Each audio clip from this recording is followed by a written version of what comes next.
तेल तेरे बाप का, कपड़ा तेरे बाप का जैसे सर्वाधिक चर्चा में रहने वाले संवाद निकलने वाले मनोज मुंतशिर ने भी आखिरकार मान लिया कि उनसे सबसे बड़ी गलती हो चुकी है।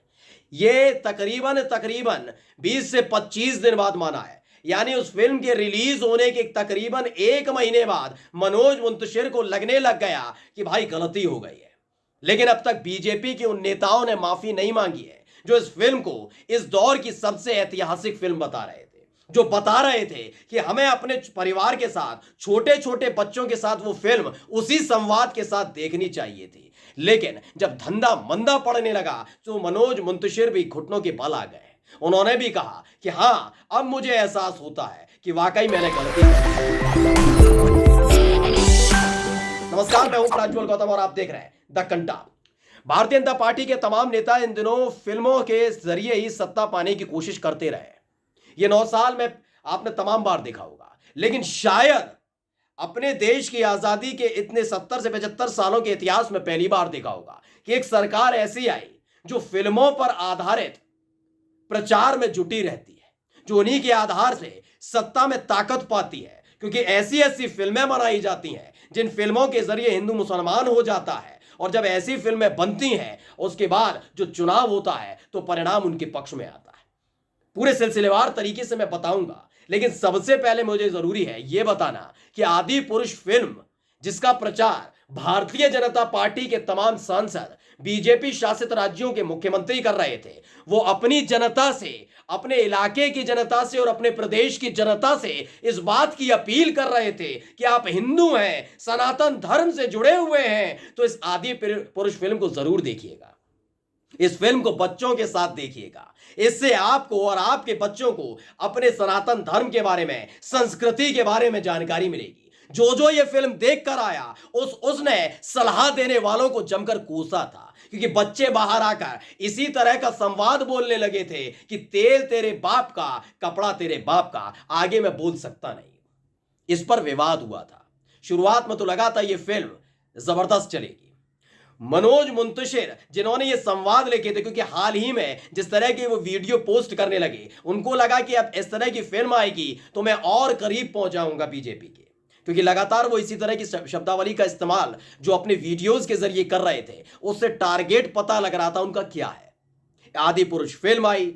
फिल्म के बाद उनको लगा कि इस तरह की फिल्म बनाने के बाद बीजेपी वाले और मुझे करीब मानेंगे, क्योंकि अगले साल तो भाई राम मंदिर का निर्माण पूरा हो जाएगा और चुनाव से पहले उसका जब शिलान्यास होगा तो यही सब लोग मुझे बुलाएंगे। उस फिल्म का जो संवाद लिखा है उसके नाते मेरी भी सबसे अहम भूमिका होगी। लेकिन पासा पड़ गया उल्टा, क्योंकि संवाद लिखे हुए थे ना, वो छिछोरे वाले थे, मवालीपन वाले थे, जो हमारे देवी देवताओं के मुखमंडल से ये उद्घोष करवा रहे थे। ये बता रहे थे कि देखिए ये आज के वक्त की है भैया रामायण।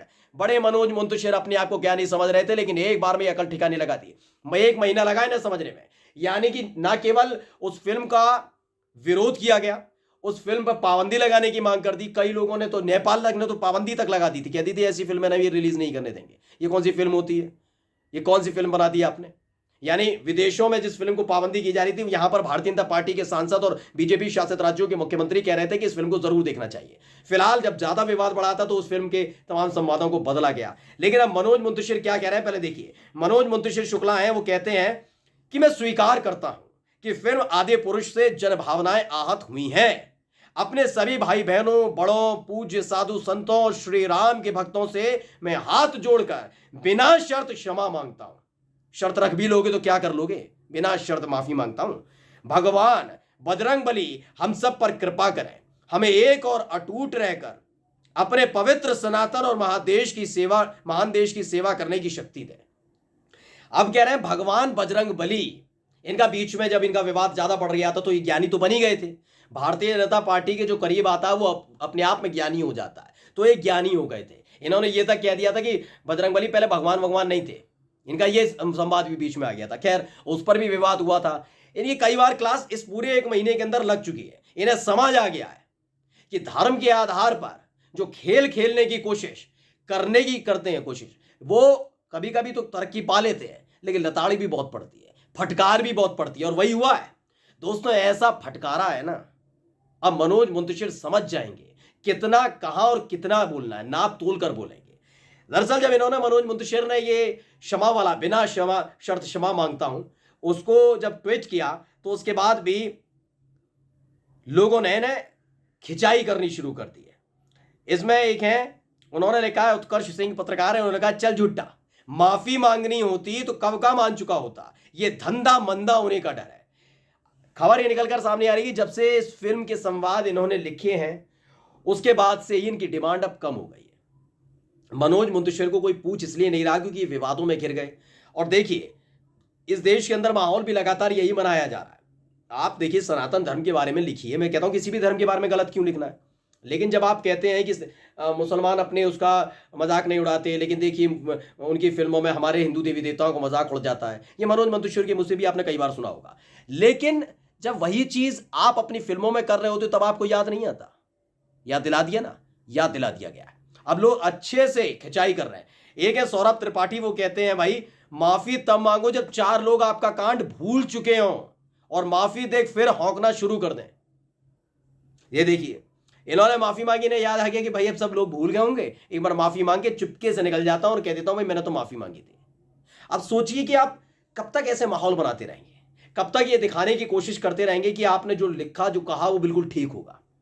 एक एक वीडियो उठा लीजिए, विरोध नहीं कर रहे मनोज मुंतशिर का, विरोध इसलिए भी नहीं कर रहे हम क्योंकि मनोज मुंतशिर वाकई लिखते अच्छा है, लेकिन जब आप लिख रहे होते हैं यानी कलम के प्रति आपकी अगाध श्रद्धा होती है, वो ठीक बात है, लेकिन वो श्रद्धा अगर दरबारी बन जाती है, जब आपके दिलो दिमाग में दूसरे विचार चलने लगते हैं, किसी धर्म का अपमान करना, किसी के बारे में गलत बोलना, उसे साफ पता लग जाता है, उसी समय शुरू हो जाती है उल्टी गिनती। यही इनके साथ हुआ है। एक एक वीडियो देखिएगा इनके मनोज मुंतशिर के नाम से देखिएगा, आपको समझ आ जाएगा कि इनके टारगेट पर कौन रहा है। फिल्म को सबने बकवास करार दे दिया और अब लौट कर आते हैं उसी बात पर जिसकी शुरुआत मैंने शुरू में की थी कि भारतीय जनता पार्टी के सांसद और नेता तो कर ही रहे थे। आपको याद होगा जब वो आई थी द केरला स्टोरी आई और इससे पहले जो कश्मीर पंडितों की फिल्म बनी थी कश्मीर फाइल्स, दोनों ही फिल्मों को जबरदस्त तरीके से प्रमोट करने का काम कौन कर रहे थे? मोदी सरकार के मंत्री कर रहे थे। योगी आदित्यनाथ ने किया, साथ ही आपको याद होगा कि जब भारतीय जनता पार्टी के जितने भी जिन जिन राज्यों में सरकार है वहां के मुख्यमंत्री उसे प्रमोट कर, दोनों ही फिल्मों को, द कश्मीर फाइल्स को भी और द केरला स्टोरी को भी।